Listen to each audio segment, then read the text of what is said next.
नमस्कार दोस्तों, मैं शिवम मिश्रा एक बार फिर अपने YouTube चैनल वॉरियर जंक्शन पर आप सबका स्वागत करता हूं। दोस्तों, हम लोग चर्चा कर रहे थे भारतीय राज्य व्यवस्था विषय के बारे में और इस विषय में हम लोगों ने पिछले 4-6 लेक्चर में कुछ टॉपिक कंप्लीट भी किए हैं। हमारा आखिरी टॉपिक था 1793 का चार्टर एक्ट या अधिनियम। 1793 के एक्ट के में हमने आप लोगों को कुछ बातें बताई थी, उसको दोबारा से रिपीट किए ले रहे, फिर आज की कहानी में आगे बढ़ेंगे। दोस्तों, 1793 के चार्टर एक्ट में हमने आपको बताया था कि कंपनी के व्यापारिक एकाधिकार को फिर से 20 वर्षों के लिए बढ़ा दिया गया था। पहली बात हुआ करती थी, कंपनी के व्यापारिक एकाधिकारों को कितने वर्षों के लिए बढ़ा दिया गया था? 20 वर्षों के लिए, यानी 20 वर्ष तक कंपनी और अकेले भारत में व्यापार कर सकती थी। दूसरा इसके संबंध में महत्वपूर्ण बिंदु था कि जो कॉर्नवालिस को शर्तों पर मिला था कि हम अपने जो कॉर्नवालिस जब भारत का गवर्नर जनरल बनकर आता है तो उसकी एक शर्त रखी हुई थी कि हम भारत जाएंगे जब हमें अपनी परिषद के निर्णय को अस्वीकार करने की शक्ति प्रदान की जाए। कॉर्नवालिस को यह शक्ति प्रदान भी की गई थी। 1793 के अधिनियम के तहत इस शक्ति को ऐसा डिसाइड कर दिया गया कि यह शक्ति आने वाले अब सभी गवर्नर जनरलों को प्राप्त होगी, यानी आने वाले सभी गवर्नर जनरल अपनी परिषद के निर्णय को अस्वीकार कर सकेंगे। दूसरी शक्ति कमांडर इन चीफ की हुआ करती थी, तो 1793 के अधिनियम में उसमें भी परिवर्तन किया गया और 1793 में कहा गया कि जो कमांडर इन चीफ हो उसकी सारी शक्ति गवर्नर जनरल को ही प्राप्त हो, ऐसा अनिवार्य नहीं है। अगर किसी को भाई ब्रिटेन से ही देके भेजी जाती हैं तो वो ठीक है, अगर यहाँ आके या फिर अलग से मांग करने पर उसको नहीं दी जाएंगी। यानी सभी गवर्नर जनरलों को साथ ऐसा नहीं होगा कि वो कमांडर इन चीफ भी रहे और गवर्नर जनरल भी बने रहें। तो शक्ति परिषद के निर्णय से अस्वीकार करने की शक्ति सबको प्रदान की गई। इसके साथ ही बंगाल के गवर्नर जनरल का और अधिक नियंत्रण हो चुका था किसके ऊपर? बम्बई और मद्रास की प्रेसिडेंसियों पर हो चुका था। हमने आपको बताया था बोर्ड ऑफ कंट्रोल के जो सदस्य हुआ करते थे उनके वेतन भत्ते कहाँ से दिए जाने लगे थे? भारतीय राजस्व से दिए जाने लगे थे। ब्रिटिश सरकार को खुश करने के लिए और क्या किया गया था? तो आप लोगों को बताया था हमने कि 5 लाख रुपए सारे खर्चे निकालने के बाद कंपनी ब्रिटिश गवर्नमेंट को कितने रुपए देने के लिए राजी हो गई थी? 5 लाख रुपए देने के लिए राजी हो गई थी। ये सारी की सारी चीज़ें हमने आप लोगों को 1793 के चार्टर एक्ट की या 1793 के अधिनियम के बारे में बताई। आज की कहानी हम 1793 के आगे बढ़ाएंगे और आज की कहानी का हमारा नाम होगा, उसका जो टॉपिक का नाम होगा उसका नाम है आपका 1813 का चार्टर अधिनियम या चार्टर एक्ट। भाई 1813 का चार्टर एक्ट ही क्यों आया? तो हम आपको बताएं कि क्या भाई ऐसा अलग से तारीख, मतलब 1793 के बाद 1800 में क्यों नहीं आया या 1802 में क्यों नहीं आया, 3 में क्यों नहीं आया? तो हम आपको बता दें कि सबसे पहले कंपनी के व्यापारिक अधिकार को जब 1773 में 20 वर्षों के लिए बढ़ाया गया था तो कंपनी 1793 तक के लिए फ्री हो गई थी और 1793 से फिर 20 वर्षों के लिए बढ़ाया था तो कंपनी कब तक के लिए फ्री हो गई थी? 1813 तक। अब कंपनी कहाँ आ चुकी थी? 1813 में। अब कंपनी कहाँ आ चुकी थी? 1813 में आ चुकी थी। यानी अब ब्रिटिश गवर्नमेंट के पास क्या था? या तो वो कंपनी के एकाधिकार को समाप्त कर दें या इसको क्या कर दें, फिर से रिन्यू कर दें 20 वर्षों के लिए, जितने वर्षों के लिए उन्हें करना हो। तो क्या भाई 93 से 20 साल कब हो रहे थे कंप्लीट? 1813 में। इसीलिए 1813 जैसे ही आता है तो दोबारा से सुगबुगाहट होती है ब्रिटिश सरकार के खेमे में कि भाई कंपनी का एकाधिकार समाप्त हो रहा है, इसके बाद आगे क्या करना है हम लोगों को? कंपनी को दोबारा से एकाधिकार देना है या बस उनकी सेवा समाप्त करनी है? तो 1813 के चार्टर एक्ट में क्या क्या प्रावधान हुए, किस तरीके से परिवर्तन हुए, वो परिवर्तन हम लोगों को कहाँ तक प्रभावित किए, जिस सारी चीज़ों के बारे में अभी हम चर्चा करना स्टार्ट करते हैं। सबसे पहली लाइन तो आप लोगों को लिखनी है,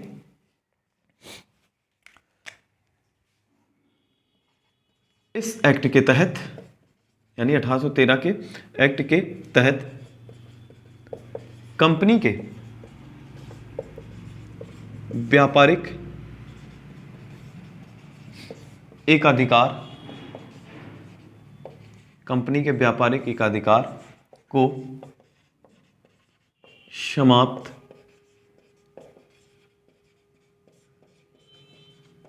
कर दिया गया। कंपनी के किसको समाप्त किया गया? व्यापारिक एकाधिकार। इस चीज को आप लोगों को समझा रहे हैं। एक जगह हमने लिखा व्यापारिक अधिकार और अब एक जगह लिख दिया हमने व्यापारिक एकाधिकार। जहां तक मुझे लगता है कि आपको लिखने से ही ये दोनों चीजें अब कंफर्म हो चुकी हैं कि एकाधिकार में और अधिकार में क्या अंतर है। यहां व्यापार करने का अधिकार है, कोई भी आके व्यापार कर सकता है, कहाँ से, ब्रिटेन से आकर कोई भी व्यापारी या कोई भी कंपनी आकर व्यापार कर सकती है। ये व्यापारिक अधिकार है। और व्यापारिक एकाधिकार का मतलब क्या होता है, व्यापार करने का अधिकार सिर्फ कितने लोगों को प्राप्त है, एक लोगों को, यानी किसी एक कंपनी के ही कर्मचारी भारत में आकर व्यापार कर सकते थे।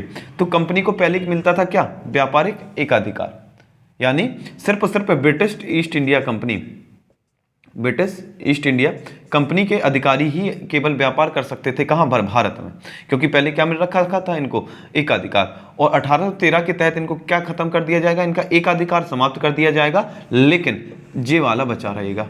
यानी अब कंपनी के साथ साथ ब्रिटेन के और भी व्यापारी या दूसरी कंपनियां भी भारत में आकर व्यापार कर सकती थी। तो इसी को हम लोग आगे अर्थात करके लिखना शुरू कर दें कि अर्थात बड़े कायदे से आप लोग समझते चले, क्योंकि कठिन बिल्कुल भी सब्जेक्ट नहीं है जी। सिर्फ और सिर्फ समझने और समझाने में थोड़ा सा पेशेंस रखेंगे तो जरूर सब कुछ ठीक हो जाएगा। तो इस एक्ट के तहत कंपनी के व्यापारिक एकाधिकार को समाप्त कर दिया गया, अर्थात अब भारत में ब्रिटिश ईस्ट इंडिया कंपनी के अलावा भी अन्य व्यापारी व्यापार कर सकते थे। ब्रिटिश ईस्ट इंडिया कंपनी के अलावा भी अन्य व्यापारी व्यापार कर सकते थे। पहले सिर्फ और सिर्फ ब्रिटिश ईस्ट इंडिया कंपनी व्यापार करने के लिए क्या थी, ताकतवर थी। अच्छा, क्या पूरी तरीके से व्यापारिक एकाधिकार समाप्त कर दिया गया, तो नहीं, इसमें कुछ चीजें इनकी छोड़ दी गई हैं, इनको कुछ रियायत दी गई। आप लोग ब्रैकेट में लिख सकते हैं, सिर्फ 2 क्षेत्रों में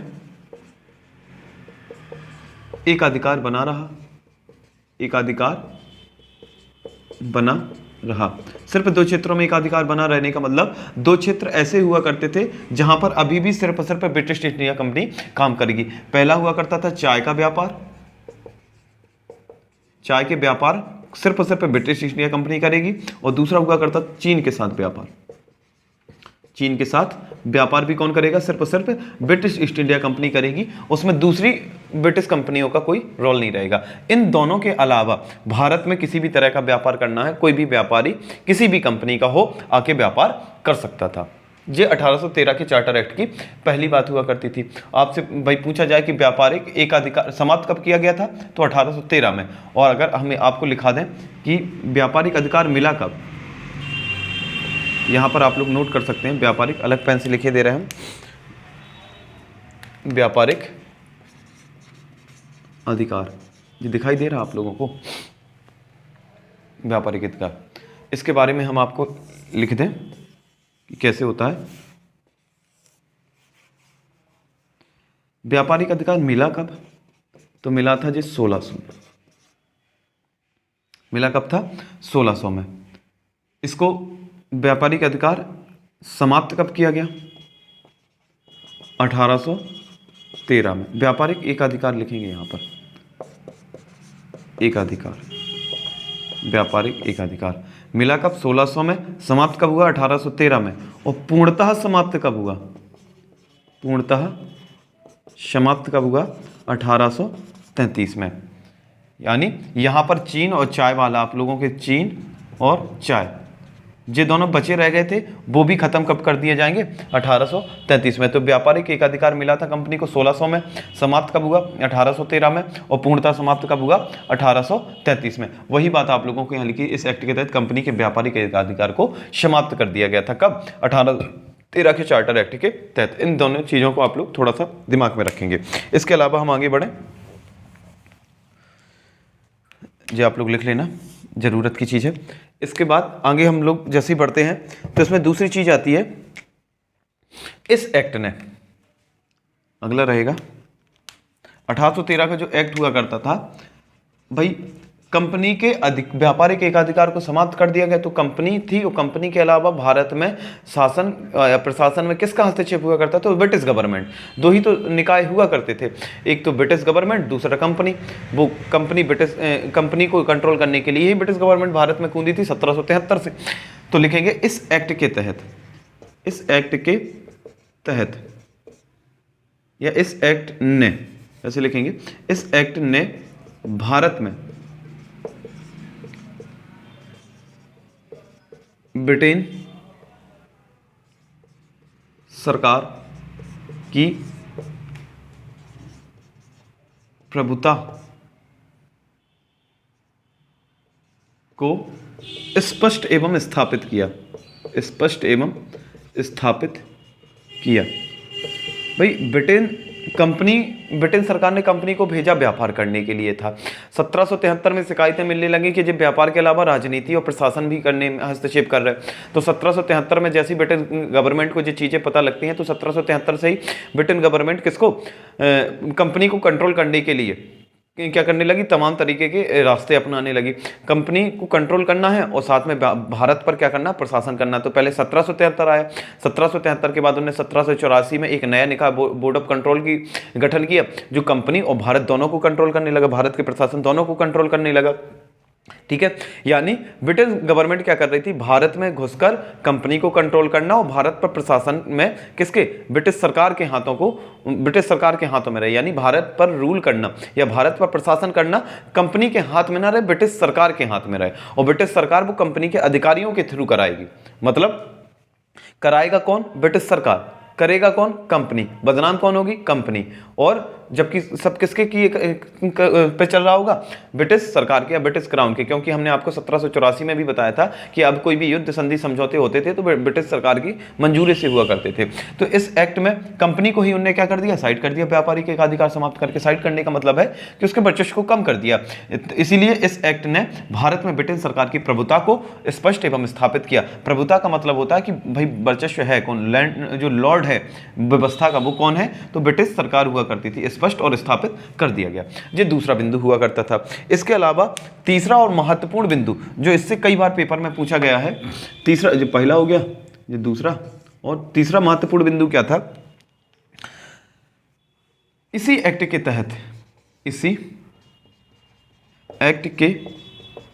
तहत भारतीयों को, अब हम लोगों पर बात पहुंचती है, भारतीयों को प्रबुद्ध बनाने के लिए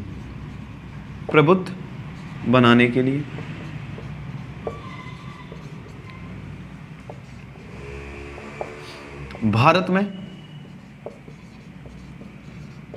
ईसाई मिशनरियों का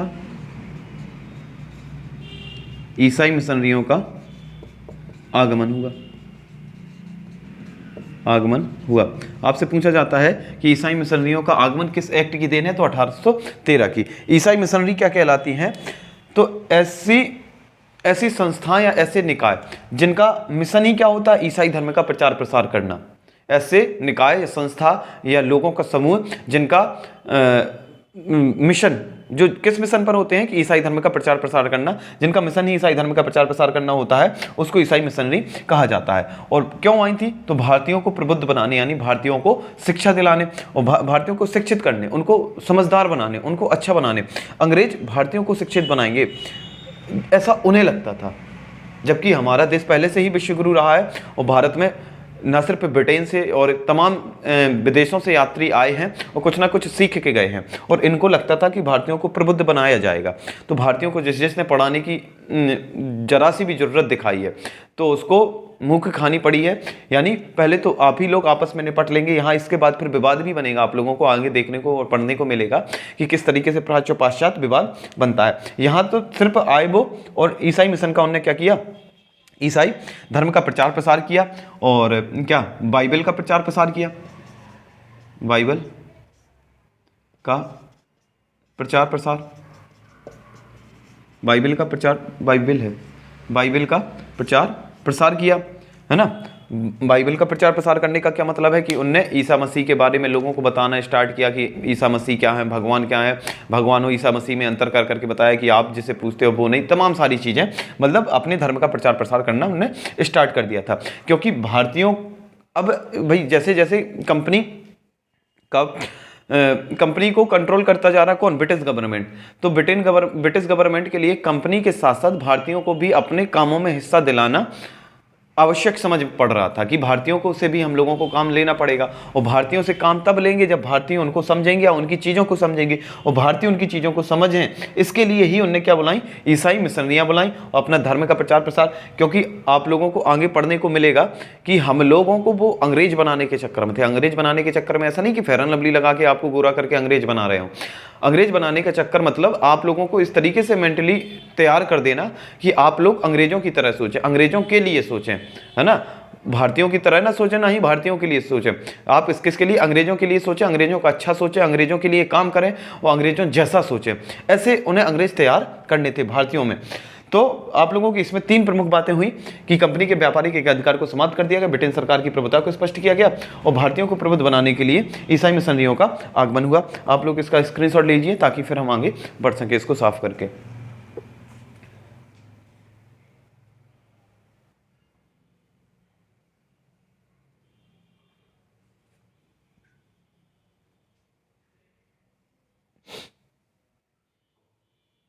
ठीक, चलिए इसमें आप लोगों का एक आखिरी लाइन और लिखनी है। आप लोगों को यही लिखाई दे रहे हैं। 1813 का चार्टर एक्ट में ज़्यादा कुछ है नहीं, सिर्फ और सिर्फ चीज़ें को समझने का था। और अच्छा, जब ब्रिटिश वो ईसाई मिशनरियाँ भारत आएंगी तो किस तरह की शिक्षा का प्रचार प्रसार करेंगी, तो हम आपको बता दें। ईसाई मिशनरियों ने आकर, ईसाई मिशनरी भारत आई और इसने क्या क्या काम किए। ईसाई धर्म, या इसको बाइबल हम लिखें तो कोई गलत नहीं होगा, बाइबल का प्रचार। दूसरा, अंग्रेजी शिक्षा का प्रसार, अंग्रेजी शिक्षा का प्रचार प्रसार करना इन लोगों ने क्या कर दिया, स्टार्ट कर दिया जी। ईसाई मिशनरियों के आने से परिवर्तित हुए। ऐसा कहा जाता है कि अगर मान के चलो किसी दूसरे देश के लोगों को अपने हिसाब से या अपने मुताबिक चलाना है, तो उस देश की भाई उस देश को अपने धर्म के बारे में इस तरीके से बताओ ताकि वो हम लोगों की तरह सोचना स्टार्ट कर दें। हम लोगों की तरह मतलब अंग्रेजों की तरह सोचना स्टार्ट कर दें। 1700, हम लोग बात कर रहे हैं 1813 की। 1813 तक प्रिंटिंग प्रेस अच्छे खासे तरीके से डेवलप हो चुका था भारत में, है ना।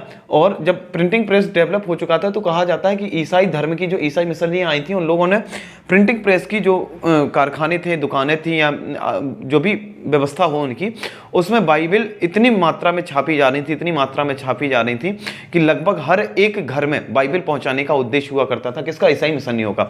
मतलब वो चाह रहे थे कि हर एक भारतीय कैसा बन जाए, ईसाई बन जाए। उनको पहले भाई प्रेम से समझाते थे। प्रेम से समझाने का मतलब होता है अपने धर्म के बारे में बता रहे, बहला रहे, फुसला रहे कि ईसाई बन जाओ। जैसे ही वो ईसाई बन जाएंगे तो वो भाई लगभग अंग्रेज हो गए। कैसे हो गए कि वो ईसाई बन जाएंगे तो अंग्रेजों की व्यवस्था या अंग्रेजों के भगवान को पूजेंगे, भगवान को पूजेंगे तो उनके तरह सोचेंगे, उनकी तरह सोचेंगे तो उनके लिए काम करना आसान हो जाएगा। जी, ईसाई मिशनरियों को भारत लाने का सबसे बड़ा उद्देश्य यही था कि भारत में ईसाई धर्म का प्रचार प्रसार किया जाए, ईसाइयों की संख्या को बढ़ा दिया जाए। ईसाइयों की संख्या कैसे बढ़ेगी? या तो लोग ईसाई धर्म ग्रहण कर लें, या जो अंग्रेज हैं या ईसाई हैं वो भारतीय महिलाओं से विवाह कर लें और जो उनसे बच्चे पैदा हों वो ईसाई बने। तो इस तरीके से उन लोगों का सिर्फ और सिर्फ उद्देश्य भारत में ऐसे लोगों की संख्या बढ़ाना था जो अंग्रेजों के लिए काम करें, है ना। तो इसी व्यवस्था से उन लोगों ने ईसाई मिशनरियों को बुला रखा था। तो आप लोगों को 1813 के चार्टर एक्ट में ज़्यादा इंपॉर्टेंट कुछ चीज़, मतलब इंपॉर्टेंट तो है लेकिन ज़्यादा चीज़ें नहीं है। कैसे? सबसे पहले तो कंपनी के व्यापारिक एकाधिकार को समाप्त कर दिया गया, लेकिन व्यापारिक अधिकार बना रहा। व्यापारिक एकाधिकार समाप्त करने का मतलब होता है कि सिर्फ कंपनी व्यापार नहीं करेगी, अब कंपनी के अलावा और ब्रिटिश व्यापारी आकर भी भारत में व्यापार कर सकते थे। दूसरी चीज़ हमने आपको बताई थी कि इस एक्ट में ब्रिटेन की प्रभुता, ब्रिटेन सरकार की जो है भारत में प्रभुता स्पष्ट हुई और स्थापित हुई कि भाई वास्तव में मालिक कौन है, तो ब्रिटेन सरकार है, यानी क्राउन है, यानी ब्रिटेन क्राउन, उनका मतलब राजा रानी है। कंपनी तो सिर्फ और सिर्फ उनका क्या है, एक नुमाइंदा है जो उनने भेजा था काम करने के लिए। तीसरी चीज़ क्या थी कि इसी एक्ट के तहत भारतीयों को प्रबुद्ध बनाने के लिए, भारतीयों को शिक्षित करने के लिए, भारतीयों के मेंटली उनको तैयार करने के लिए क्या ईसाई मिशनरियों को भारत भेजा गया। और ईसाई मिशनरियाँ भारत आई तो उन्होंने क्या क्या किया, ईसाई धर्म का प्रचार प्रसार किया और अंग्रेजी शिक्षा का प्रचार प्रसार करना स्टार्ट कर दिया। अब भारत के लोग पहले से भी पढ़ रहे थे, ऐसा नहीं है कि अंग्रेज जब आए या ईसाई मिशन नहीं आई तब हम लोगों ने पढ़ना स्टार्ट किया। हम लोगों ने तब पढ़ना स्टार्ट कर दिया था जब अंग्रेज आदि मानव बन के घूम रहे थे, तब हम लोगों के यहाँ पढ़ाई स्टार्ट हो चुकी थी। आप लोगों ने भाई धर्म ग्रंथों में या तमाम सारी जगह पढ़ रखा होगा कि गुरुकुल चला करते थे। भाई जिस तरीके से हम लोगों की आज कक्षा लगती है उससे भी बेहतर तरीके से कक्षा उस समय पर लगाई जाती थी, और प्रॉपर तरीके से पढ़ाई के साथ साथ दैनिक जीवन और नैतिक और आप लोगों के जो मूलभूत विचार हुआ करते थे इनको विकसित करने का काम किया जाता था। तो भारत विश्व गुरु ऐसे ही नहीं कहा जाता था, पहले से शिक्षा का बड़ा प्रचार प्रसार रहा है हमारे यहाँ, और विदेशों से भी लोगों ने जब यहाँ आए हैं तो वो कुछ ना कुछ सीख के गए हैं, इसीलिए भारत को विश्व गुरु। और विश्व गुरु को चले थे जो पढ़ाने। बस समस्या क्या थी कि जी क्या पढ़ाना चाहते थे, अंग्रेजी, और भारतीय अंग्रेजी पढ़ने के लिए उतरे उस तरीके से तैयार नहीं थे जैसे आतुर हैं आज के समय में। आज के समय हर एक भारतीय अंग्रेजी शिक्षा को पाने के लिए या अंग्रेजी बोलने के लिए बड़ा आतुर है, और जे उसकी ताकत नहीं है ना, जे उसकी ताकत नहीं है कि भाई हम कहें अंग्रेजी बोलना किसी की ताकत है, तो अंग्रेजी बोलना किसी की ताकत नहीं है। आप जितना बेहतर हिंदी बोल सकते हैं या हिंदी का प्रयोग करके आप जितना अच्छा व्यक्तित्व अपना निर्माण कर सकते हैं वो अंग्रेजी कभी नहीं दे सकती। अंग्रेजी बहुत छोटी और निकृष्ट भाषा है, ये पहले भी थी आज भी है, सिर्फ और सिर्फ हम लोग एक नाकाम कोशिश करते हैं अंग्रेजी की तरफ बढ़ने की। तो 1813 के चार्टर एक्ट में आप लोगों का इतना ही रहेगा, सिर्फ और सिर्फ 3-4 पॉइंट रहेंगे। इस चीज़ को याद रख लेना कि व्यापारिक एक अधिकार क्या मिलता है, 1600 में मिला, समाप्त हुआ 1813 में, पूर्णतः समाप्त कब हुआ, 1833 में। तो हम लोगों ने 1813 का पढ़ा। अब हम लोगों को अगला पढ़ना है 1833 का, जो सबसे महत्वपूर्ण रहेगा आप लोगों का। ठीक, तो अब आप लोग इसका हो सकता है लिख गया होगा आपका, सो हम साफ करें और हेडिंग डालेंगे आप लोग 1833 का चार्टर एक्ट।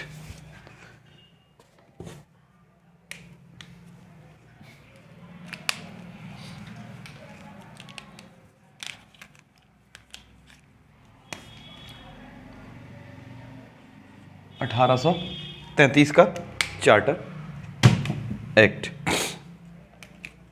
हमने आपको बताया था 1793 में 20 वर्ष के लिए बढ़ा। 1793 में व्यापारिक एक अधिकार को तो समाप्त, 1813 तक आ गया। 1813 में व्यापारिक एक अधिकार को समाप्त कर दिया, लेकिन अधिकार बना रहा था, अधिकार बना रहा था और एक अधिकार समाप्त हो गया था। तो अधिकार कितने सालों के लिए बना रहा था, 20। तो 1813 में 20 जोड़ेंगे तो 1833 पर पहुंच जाते हैं हम लोग। पहुंच गए फाइनली कहां पर, 1833 पर। 1833 में क्या क्या प्रावधान हुए, क्या क्या चीजें हुई, वो हम आप लोगों को अभी डिस्कस करेंगे। सबसे पहले तो आप लोगों को पहली लाइन लिखना है कि 1833 में भारत में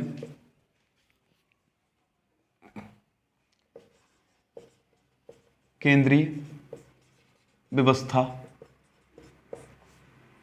पूर्णतः अस्तित्व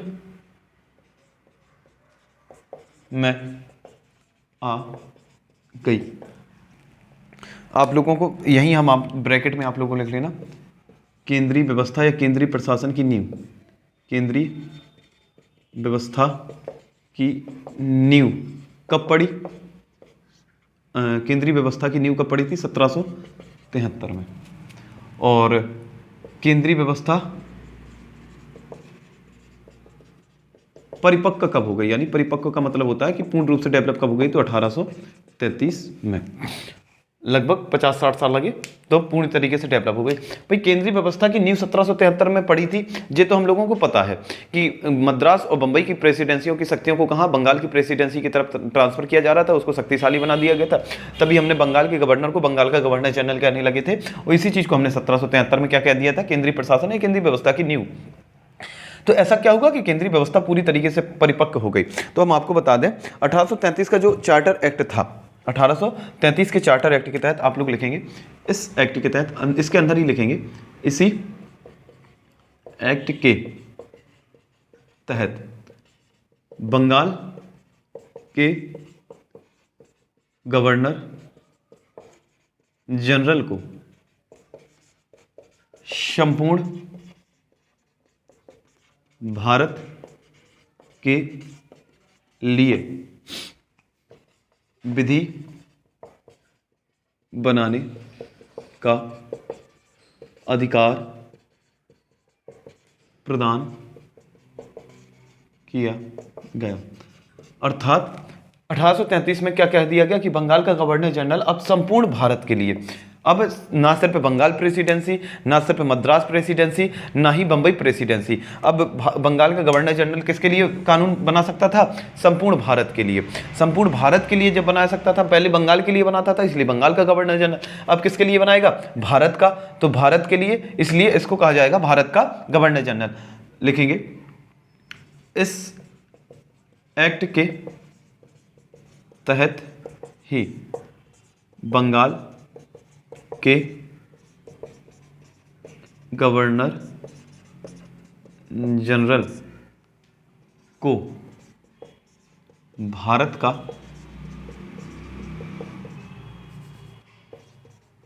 गवर्नर जनरल कहा जाने लगा। तो आपसे पूछा जाएगा बंगाल का गवर्नर जनरल भारत का गवर्नर जनरल कब से कहलाने लगा? 1833 के चार्टर एक्ट से। आपसे पूछा जाएगा बंगाल के गवर्नर जनरल अंतिम कौन थे और भारत का प्रथम गवर्नर जनरल कौन था? तो आप लोगों को अंतिम और प्रथम दोनों के आंसर लिख लेना है। लॉर्ड विलियम वेंटिंग।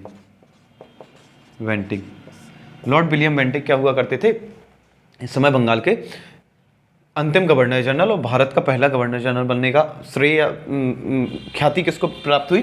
तो लॉर्ड विलियम वेंटिंग को प्राप्त हुई। अब भाई पहले क्या हुआ करता था, जो आप लोगों का हमने आपको इस तरीके से बताते हैं हमेशा, यहाँ बम्बई हुआ करता था, यहाँ मद्रास, यहाँ बंगाल हुआ करता था। बिहार और उड़ीसा और बिहार भी आपके किसमें? बंगाल प्रेसिडेंसी का हिस्सा हुआ करते थे। 1773 में क्या हुआ था कि यहाँ से शक्तियाँ कुछ ट्रांसफर हुई थी, यहाँ से कुछ शक्तियाँ ट्रांसफर हुई थी। ये चीज़ ये बंगाल का थोड़ा सा वो बन गया था, इसलिए इसको गवर्नर जनरल कहा जाने लगा था। अब ना सिर्फ बंबई या मद्रास या आप लोगों का, अब छोटे मोटे भारत के बहुत सारे हिस्से पर किसका राज हो चुका था? लगभग 1833 तक तो लगभग पूरे हिस्से पर कौन का शासन हो चुका था? ब्रिटिश सरकार का या ब्रिटिश गवर्नमेंट का या कंपनी ने क्या कर रखा था? कब्जा कर रखा था। इसलिए अब बंगाल के गवर्नर जनरल को शक्तियां और दे दी गई कि वो इन सब के अलावा पूरे भारत पर भी क्या बना सकता था? नियम कायदे कानून बना सकता था। और जब पूरे भारत पर नियम कायदे कानून बनाएगा तो इसको बंगाल का नहीं बल्कि किसका? भारत का, यानी इंडिया का क्या कहा जाएगा? Governor general. तो वही है भारत का गवर्नर जनरल कहलाने लगा। कब से? 1833 से। और 1833 में जो बना कौन? तो लॉर्ड विलियम बेंटिक बने। अच्छा, और क्या हुआ भाई? जैसे ही आप लोगों को पता है कि केंद्रीय व्यवस्था की जब नींव पड़ी थी 1773 में, यानी बंगाल के गवर्नर को बंगाल का गवर्नर जनरल बनाया गया था, तो उसको 4 सदस्यीय परिषद प्रदान की गई थी। यानी जैसे ही काम बढ़ा था तो उसको कुछ काम करने वाले कर्मचारी भी दे दिए गए थे। 1784 में आपने देखा कि एक कर्मचारी को कम कर लिया गया था, यानी कार्यकारी परिषद में जो 4 सदस्य संख्या थी 4 से घटाकर कितनी कर दी गई थी? 3। अब क्या होगा? 1833 के तहत लिखेंगे, अगला रहेगा आप लोगों का पॉइंट दूसरा। 1833 के चार्टर एक्ट के तहत ही बंगाल के गवर्नर, भारत के गवर्नर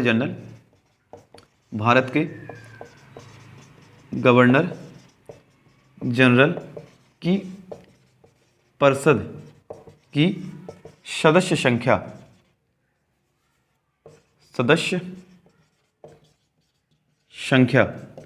3 से बढ़ाकर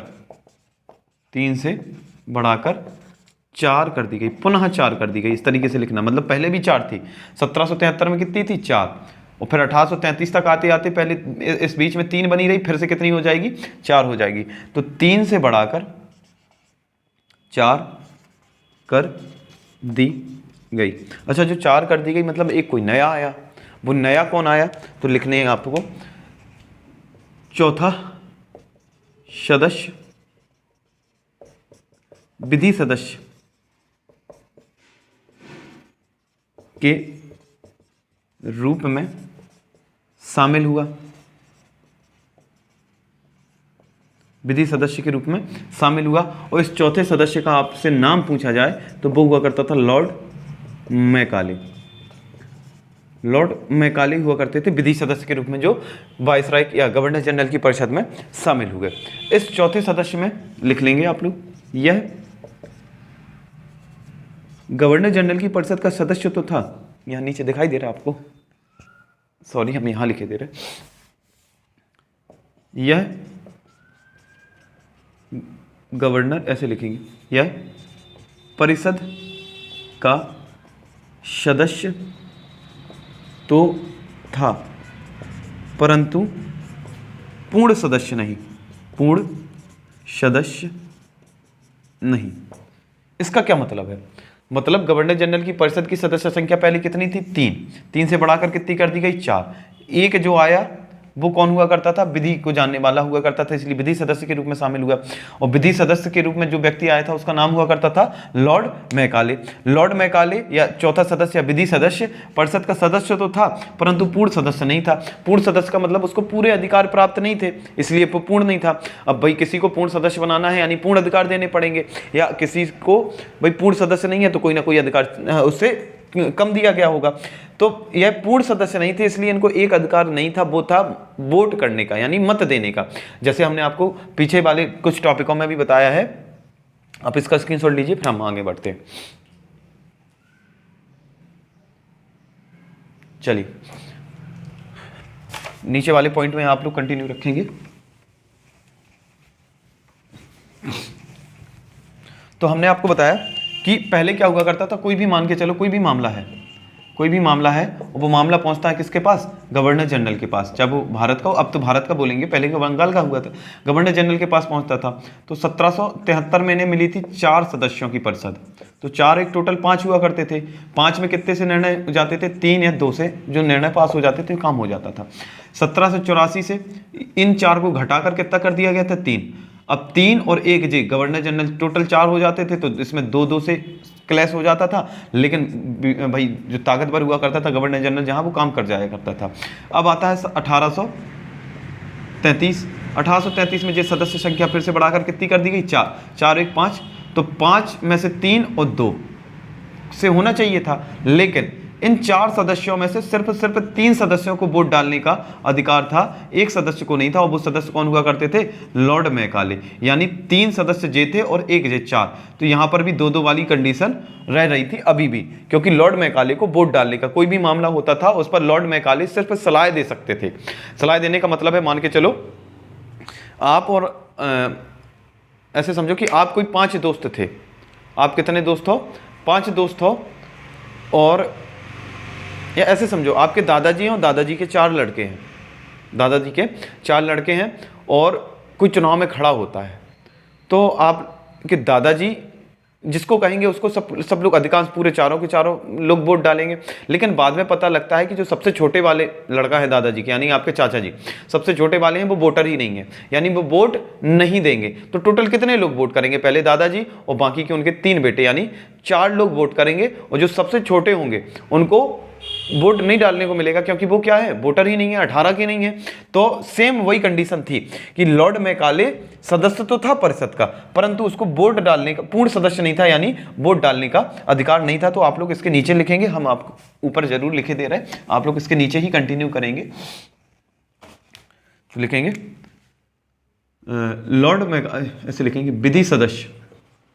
विधि सदस्य यानी चौथा सदस्य जो हुआ करता था को वोट या मत प्रदान करने का अधिकार नहीं था। अब जब नहीं था तो कभी ना कभी तो मिला होगा, तो आप लोग यहीं ब्रैकेट में लिख सकते हैं। तो लिखेंगे यह अधिकार 1853 में प्रदान किया गया। 1853 पर आप क्या कर सकते थे? सिर्फ सलाह दे सकते थे, वोट देने की आपकी हैसियत नहीं हुआ करती थी। जी आप लोगों का दूसरी महत्वपूर्ण बात हो गई, ठीक है, कि जो विधि सदस्य हुआ करता था जी क्या हुआ करता था? पूर्ण सदस्य नहीं था, यानी इसको वोट डालने के लिए अधिकार नहीं थे। और अब बंगाल का गवर्नर जनरल पूरे भारत के लिए क्या बना रहा था? विधि बना रहा था, इसलिए इसको भारत का गवर्नर जनरल कहा जाने लगा। अच्छा, गवर्नर जनरल की परिषद के द्वारा, अभी एक और पॉइंट लिखेंगे अगला, गवर्नर जनरल और उसकी जो परिषद थी, गवर्नर जनरल उसकी परिषद में अब कितने सदस्य हैं? 4। तो 4 में से आपको पता है केस में वोट नहीं देगा, लेकिन सलाह दे सकता है आपका। तो गवर्नर एवं जनरल जो पहले कानून बनाएगी, अब जो कानून बनाएगी उस कानून को पहले क्या कहा जाता था? जो पहले बन चुके 1833 से पहले कानून बन चुके उनको नियामक या विनियम कहा जाता था। विनियम कहा जाता था। उन्होंने कहा 1833 के पहले गवर्नर जनरल की परिषद और गवर्नर जनरल के द्वारा जो भी कानून बनाए जाते थे उनको क्या कहा जाता था, नियामक या विनिमय कहा जाता था। अब 1833 के बाद, 1833 के पहले, 1833 के बाद, 1833 के बाद गवर्नर जनरल की परिषद में, क्योंकि अब 1833 के पहले वो बंगाल का गवर्नर जनरल था, इसलिए नियामक या विनिमय कहा जाता था। अब वो कहाँ का गवर्नर जनरल है, अब वो भारत का गवर्नर जनरल है, और भारत का गवर्नर जनरल है इसलिए इसके द्वारा जो भी कानून बनाया जाएगा उसे क्या कहा जाएगा, उसे अधिनियम कहा जाएगा, अधिनियम कहा जाएगा। अब आपको पता है कि बंगाल का गवर्नर जनरल एवं परिषद पूरे भारत के लिए, इनकी शक्ति क्या थी, पूरे भारत के लिए कायदे कानून बना सकते थे, पूरे भारत के लिए विधि निर्माण करना, विधि निर्माण करना इनकी प्रमुख शक्ति हुआ करती थी। नीचे हम साफ कर रहे हैं, आप तब तक नोट कीजिए।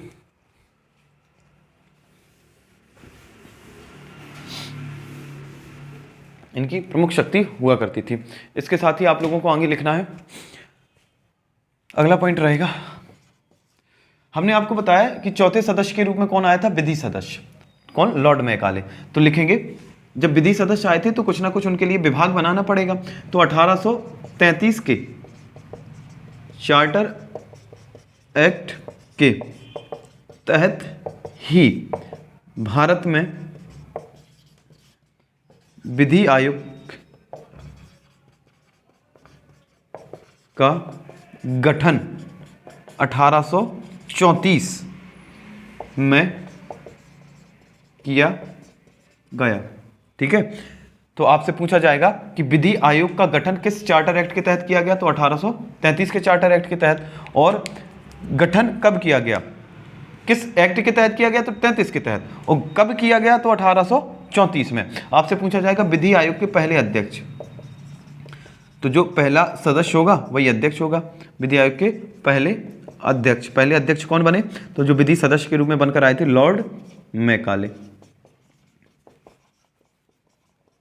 अच्छा, विधि आयोग का कार्य क्या हुआ करता था, क्या काम करेगा विधि आयोग, किस लिए इनको भेजा गया है, तो ये क्या करेंगे, दंड के कानूनों को, भाई किसी भी अपराध पर कोई दंड है और किस तरीके का दंड है, उन कानूनों को, दंड के कानूनों को संहिताबद्ध करना। संहिताबद्ध मतलब एक पूरे तरीके से सीक्वेंस में, एक निश्चित ऑर्डर में और प्रॉपर तरीके से और प्रॉपर जगह पर प्रॉपर तरीके का क्या न्याय, यानी ठीक चीज के लिए ठीक तरीके का कानून। भाई ऐसा नहीं कि चोरी पे फांसी दे दो, है ना, और हत्या वाले को आप क्या कर दो, 2 साल की कैद दो, ऐसा नहीं। जैसा अपराध वैसे दंड, यानी दंड के कानूनों को संहिताबद्ध करना था। विधि आयोग का काम क्या हुआ करता था, दंड के कानूनों को संहिताबद्ध करना। आप लोग इसका स्क्रीनशॉट लीजिए जल्दी।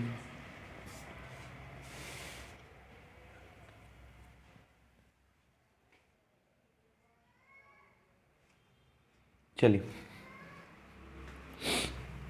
इसके बाद हमने आपको 1813 के चार्टर एक्ट में जस्ट 2 मिनट पहले, थोड़ी देर पहले आपको बताया था कि कंपनी के व्यापारिक एकाधिकार को समाप्त कर दिया गया था। कब, 1813 में। लेकिन व्यापारिक एकाधिकार बना रहा था। अब यहाँ पर क्या लिखा, चाय और चीन पर अधिकार बना रहा था, ऐसे लिखेंगे आप, क्योंकि 1813 में व्यापारिक अधिकार समाप्त किया गया, चाय और चीन पर बना रहा था।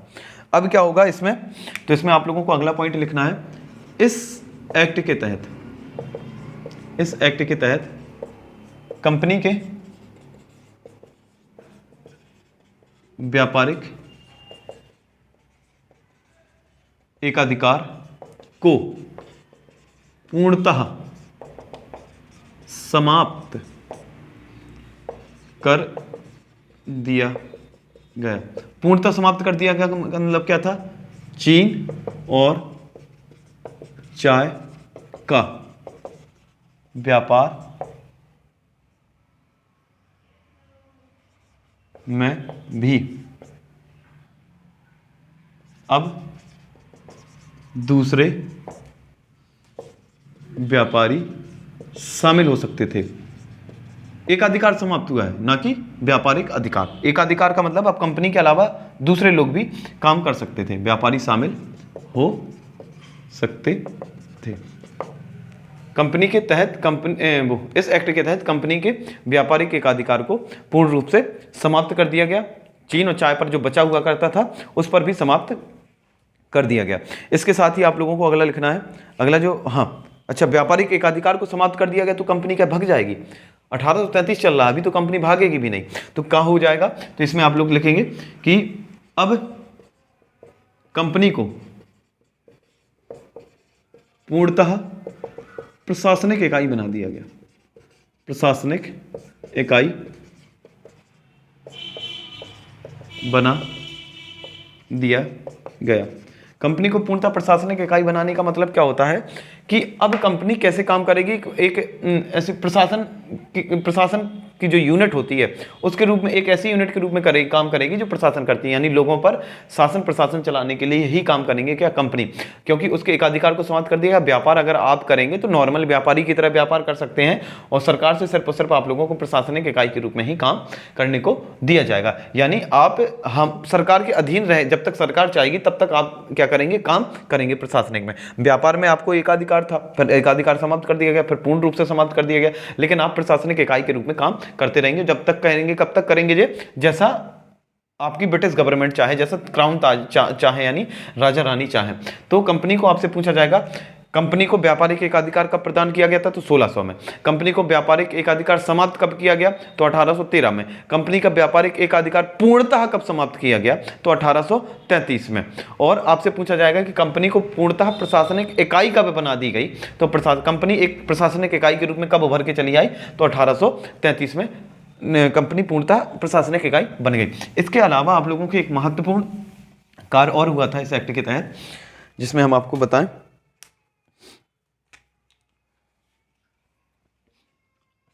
एक और प्रावधान था 1833 के तहत। 1833 के तहत भारत में सिविल सेवकों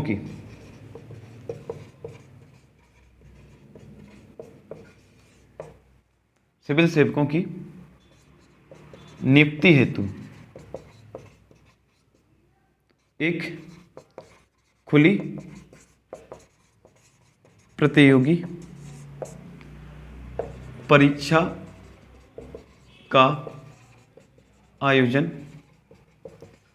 किया जाना था। हमने आपको बताया कि जैसे ब्रिटिश गवर्नमेंट का हाथ आता है कहां पर? भारत में। तो वो लोग भारत के लोगों से मदद या भारत के लोगों का साथ चाहते थे अपने काम में, है ना? तो इसलिए उन्होंने क्या किया? भारत में सिविल सेवकों की नियुक्ति हेतु एक खुली प्रतियोगी परीक्षा का आयोजन किया जाना था, जिसमें भारतीयों के साथ किसी भी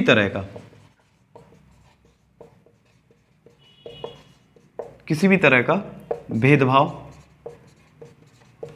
नहीं किया जाएगा।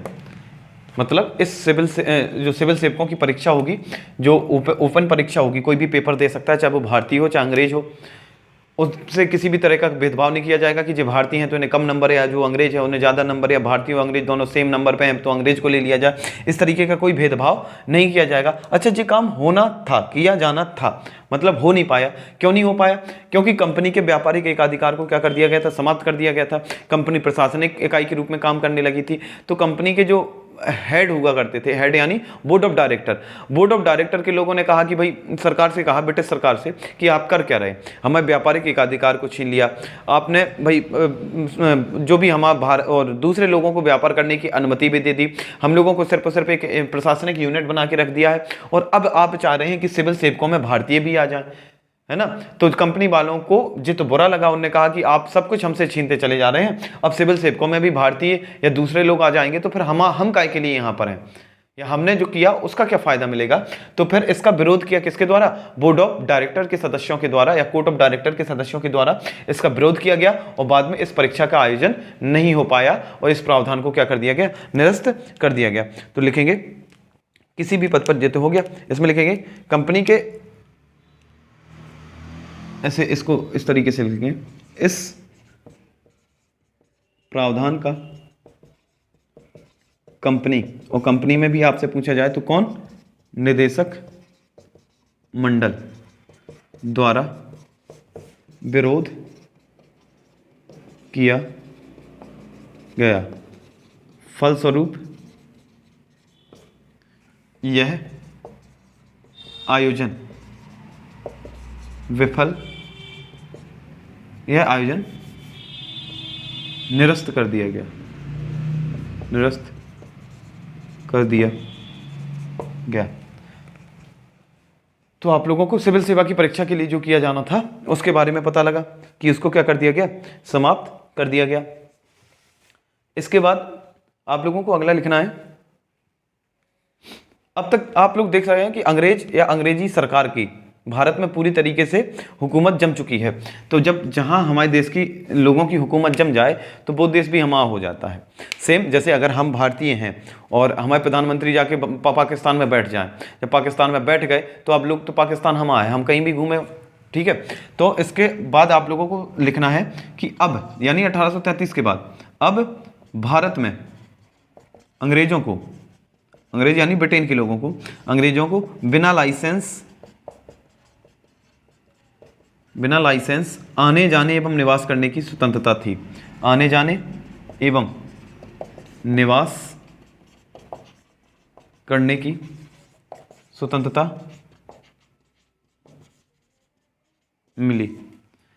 निवास करने की क्या मिली इनको, स्वतंत्रता मिली। और साथ में आप लोगों को पता है यही वो टाइम होता है 1833 वाला जिसमें क्या किया जाता है, आपके दास प्रथा उन्मूलन के लिए क्या किए जाते हैं, कुछ प्रावधान बनाए जाते हैं, किसके द्वारा, लॉर्ड विलियम बेंटिक के द्वारा। तो आप लोग आखिरी पॉइंट वो और नोट कर लें, इसके बाद आज की सेवा समाप्त की जाएगी। तो आप लोगों को लिखना है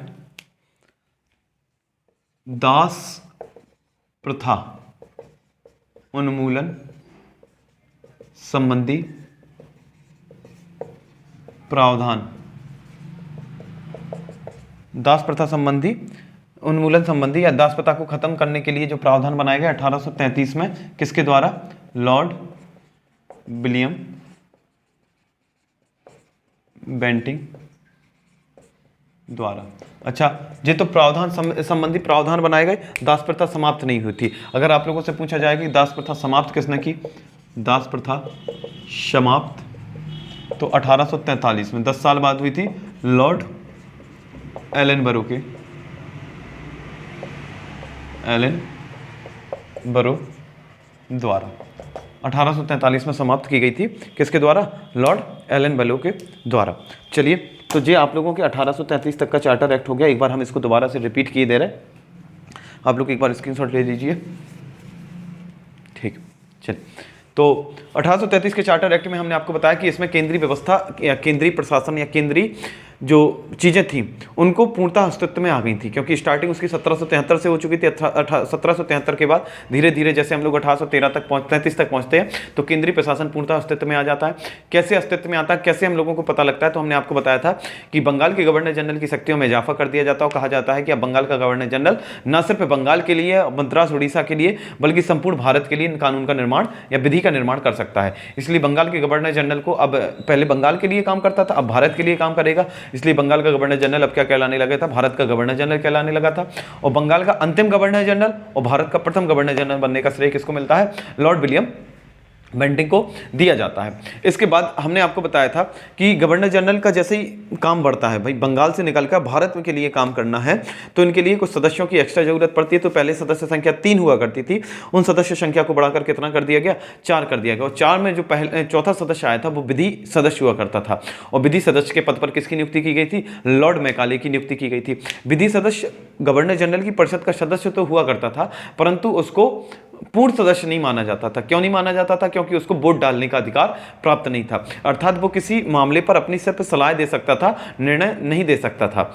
और लॉर्ड आप लोगों के जब मैकाले भारत आए 1833 में जब जो एक्ट आया तो इसी एक्ट के तहत ही एक विधि आयोग का गठन कर दिया गया। कब, 1834 में। तो आपसे पूछा जाएगा, सुप्रीम कोर्ट की तरह क्वेश्चन बनेगा यहां से, कैसे कि सुप्रीम कोर्ट का गठन किस अधिनियम के तहत किया गया था, तो 1773 के अधिनियम के तहत। और कब किया गया, 1774 में। सेम आप लोगों से पूछा जाएगा विधि आयोग का गठन किस एक्ट के तहत किया गया, तो 1833 के तहत। और विधि आयोग का गठन कब किया गया, तो आपसे पूछा जाएगा तो 1834 में। पहले विधि आयोग के अध्यक्ष कौन बनते हैं, लॉर्ड मैकाले बनते हैं। उनका काम क्या होता है, जो दंड के संबंधित जो कानून होते हैं उनको संहिताबद्ध करना, एक उसका क्या बना देना, पुस्तक बना देना, बड़े अच्छे तरीके से उनको कंबाइंड कर देना, इसका काम हुआ करता था। साथ ही में हमने आपको बताया था कि भारत में 1833 में क्या हुआ कि सिविल सेवकों की परीक्षा के लिए एक आयोजन किया जाना था, जिसमें हमने कहा कि भारत के लोगों के साथ किसी भी तरह का भेदभाव नहीं किया जाएगा, भारत के लोग शामिल होंगे और वो अगर सिविल परीक्षा पास कर लेते हैं तो वो हमारी मदद करेंगे काम में। लेकिन इस चीज़ का विरोध किसके द्वारा किया गया था, कंपनी के द्वारा या निदेशक मंडल जैसे court of director, board of director का है, उनके द्वारा इसका विरोध किया गया। क्यों किया गया, क्योंकि कंपनी के व्यापारिक एकाधिकार को इस एक्ट में पूरी तरीके से समाप्त कर दिया गया था। 1813 में व्यापारिक एकाधिकार समाप्त हुआ था, लेकिन चाय और चीन पर एकाधिकार उनका बना रहा था। लेकिन 1833 में उन्होंने व्यापारिक एकाधिकार समाप्त में चाय और चीन पर से भी व्यापारिक एकाधिकार को हटा दिया या समाप्त कर दिया। तो उन्होंने कहा कि आपने व्यापारिक एकाधिकार छीन लिए, दूसरे व्यापारी भी भारत में व्यापार करने आ गए, हमें प्रशासनिक इकाई बना दिया और हमसे अब कहते हो कि भारतीयों के साथ कोई भेदभाव ना करें या हम लोगों को सिविल सेवकों की परीक्षा में भारतीय आना स्टार्ट हो जाए, तो फिर वो सेटिस्फाई नहीं थे, इसलिए उन्होंने विरोध किया। बाद में ब्रिटिश गवर्नमेंट ने इस प्रावधान को क्या कर दिया, निरस्त कर दिया। और भारत में अब अंग्रेज क्योंकि पूरे तरीके से सेट हो चुके थे, अंग्रेज सेट होने का मतलब सिर्फ कंपनी नहीं, कंपनी तो ठीक है, पहले तो सिर्फ कंपनी थी, अब तो कौन सेट हो चुका था पूरी तरीके से, ब्रिटिश सरकार। और जहां भाई सरकार अपनी पहुंच जाए वहां के लोग भी वो जगह अपनी हो जाती है, इसलिए अब उन्होंने कहा कि अब भारत में अंग्रेज बिना लाइसेंस के आ जा सकते हैं और निवास करने की अनुमति मिल गई थी। निवास करने की अनुमति के पीछे का लॉजिक हमने आपको एक और बताया था कि 1813 में ईसाई मिशनरियां आई थी और वो ईसाई मिशनरियों का था कि भारत में ईसाइयों की संख्या को बढ़ाना। ईसाई की संख्या या तो ईसाई धर्म का आप क्या कर लें, ईसाई धर्म स्वीकार कर लें, तब ईसाइयों की संख्या बढ़ सकती थी, या जो पुरुष वर्ग हुआ करता था वो भारतीय महिलाओं से विवाह करके जो उनसे जनसंख्या बढ़े वो भी ईसाई हुआ करती थी, जो आने वाले 20-25 सालों में फिर से काम देगी। तो इस तरीके से कुछ काम हुआ करते थे। इसके बाद हमने आपको बताया था कि अब जब बंगाल का गवर्नर जनरल भारत का गवर्नर जनरल कहलाने लगा तो और उसके परिषद जो कानून बनाया करती थी, 1833 के पहले उन कानून को विनियम या क्या कहा जाता था, नियामक कहा जाता था। और 1833 के बाद अब भारत का गवर्नर जनरल जब से बन गया तो उसको क्या कहा जाने लगेगा, अधिनियम कहा जाने लगेगा। जो उतना महत्वपूर्ण या उतनी परेशान होने वाली बात नहीं है, लेकिन सिर्फ और सिर्फ आप लोगों को पता होना चाहिए। तो आज के लिए 1833 के चार्टर एक्ट तक हम लोग पहुंच गए। इसके बाद आप लोगों का 1853 का चार्टर एक्ट बचेगा और 1853 के चार्टर एक्ट के खत्म होते ही फिर हम लोग 1857 की क्रांति पर पहुंचेंगे। 1857 की क्रांति हालांकि इस सब्जेक्ट का पोर्शन नहीं है, वो इतिहास में आप लोग पढ़ेंगे। और अगर आप लोगों को 1857 की क्रांति भी बड़े अच्छे तरीके से पढ़नी हो, पूरे स्टार्टिंग से लेकर एंड तक की पढ़नी हो, तो आप लोग कमेंट करके जरूर बता दे, तो 1857 की क्रांति पर भी वीडियो बना दिया जाएगा, लेकिन वो अलग से बनाया जाएगा, महत्वपूर्ण टॉपिकों में डाला रहेगा। लेकिन इसके बाद आप लोगों को 1853 का चार्टर एक्ट पढ़ाया जाएगा। कोशिश की है कि आप लोगों को अच्छे से समझ में आया होगा और जो कंटेंट है वो भी आप लोगों के लिए मोर देन इनफ है, मतलब जितना आप लोगों को चाहिए उससे भी ज़्यादा है। आप लोग अगर इतना कंटेंट पढ़ लेते हैं तो कोई भी परीक्षा देंगे आपको समस्या नहीं होगी, बशर्ते आपकी एक अंडरस्टैंडिंग लेवल ठीक होना चाहिए। मतलब कि कुछ चीज़ें जो होती हैं जो सीधे सीधे आपकी नोट से ही फंस जाएंगी, और कुछ चीज़ें ऐसी होती हैं कि जो नोट्स उनको सॉल्व करने में आपकी मदद करेंगी। और आप लोग जो वीडियो देखते रहिए, उन वीडियो को शेयर जरूर करते रहिए, ताकि इससे हम लोगों को भी मोटिवेशन प्राप्त होता है और हम आगे काम करने का भी मन होता है। तो इन्हीं शब्दों के साथ मैं आपसे विदा चाहूँगा। जय श्री राम, जय हिंद, जय भारत।